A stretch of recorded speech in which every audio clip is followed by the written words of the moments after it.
Okay, a nice way to learn about energy is to take a look at automobiles and take a look at the various supplies that they're using now for powering these cars. We'll ask ourselves what power supplies are commercially available for automobiles. It's not just gasoline anymore. And we'll list and compare 5 different types of commercial power systems for cars and decide which one might be dominating the automobile industry 10 years from now. So this is 2012. Say you're 16 years old now. When you're 26, what will cars look like? Let's attempt to predict that. This is Screencast 12.2. Let's go ahead and start. Okay, welcome to Planet Earth. We've got a lot of cars available for you here. Most of them have been coming out in the last year or 2 years or 3 years, but one that actually I want to start with is the Ford Model T. This car came out in about 1909. It was, interestingly, not just a gas-powered car. It could run on gas or ethanol. And don't forget, ethanol is a renewable fuel. Availability? Well, I don't think you're going to find many new ones anymore. The cost in 1909 was only $850, brand new. It would cost a little more now, I'm sure. Give it a rating for your appearance. 10 means you think it's awesome looking. And overall, in terms of the possibilities for the future, I suppose it's pretty unlikely that this car is going to dominate in, say, 2022.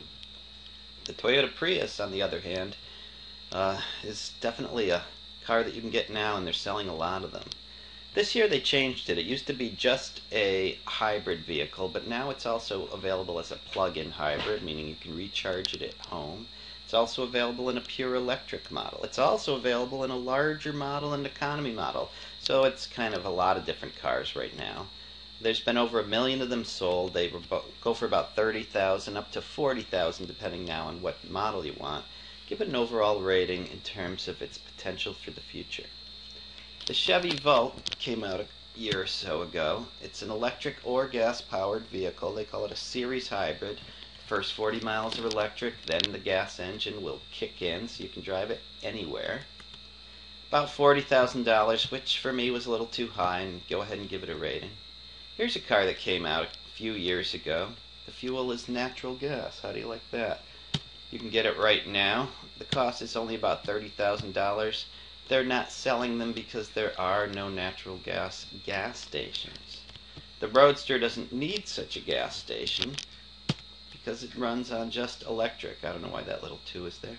The availability, it's been around for several years, and I think they've sold a few, say, 1,000 of them. That's kind of a guess. The cost is about $100,000 each. And think about whether this is a good car for the future. I'd be a little bit concerned about refueling. The Honda FCX Clarity is a bit of a lab in a car, since the fuel is, do you know, hydrogen, which means coming out of the tailpipe is nothing but water. It's available now only in Southern California, really just as a demonstration model. Costs only about $40,000, though I'm told the car costs about $1 million. And give it an overall rating. Here's a bit of a knockoff. BYD stands for Build Your Dreams, a car company in China. It's very similar to the Chevy Volt. Runs on electric, but has gas as a backup source. They haven't sold that many, probably for the same reasons the Chevy Volt isn't selling that many. It's only about $30,000, and I believe it's available in America. I don't know if anybody's buying them. Give it a rating.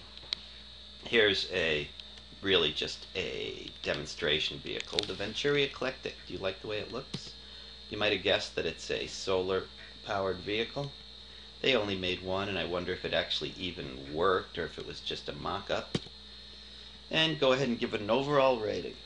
A couple of topics we're not going to cover right now, but we should at some point include E85, which has been available for a long time. It means 85% ethanol as a fuel. It's available in some places in America. Biodiesel as a fuel source. There's an interesting topic.